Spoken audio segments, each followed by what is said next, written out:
Hello everyone.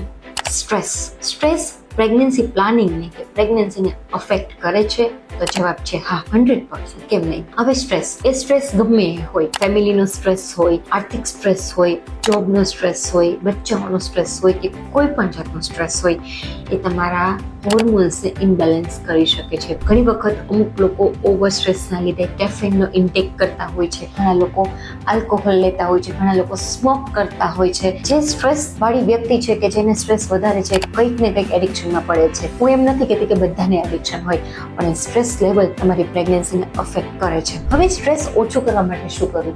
Stress ઓછું કરવા માટે તમે કોઈ પણ જે પણ ભગવાનને માનતા હોય એના ધાર્મિક ગ્રંથ વાંચો, તમે કોઈ સારી પુસ્તકો વાંચો, તમે મંત્રના જાપ કરો. જે લોકો હિન્દુ ધર્મ કે જે પણ ધર્મ છે એને ફોલો કરતા હોય, એના ધાર્મિક ગ્રંથ છે એ વાંચો. એનાથી પણ તમારું સ્ટ્રેસ લેવલ છે એ ઓછું થઈ શકે છે. બાકી સ્ટ્રેસ ઓછું કરવા માટે કોઈ પણ જાતની ટેબ્લેટ્સ કે આ કે તે એવું બધું કંઈ જ લેવાની જરૂર નથી. તમારો સ્ટ્રેસ તમે જાતે મેનેજ કરી શકો છો.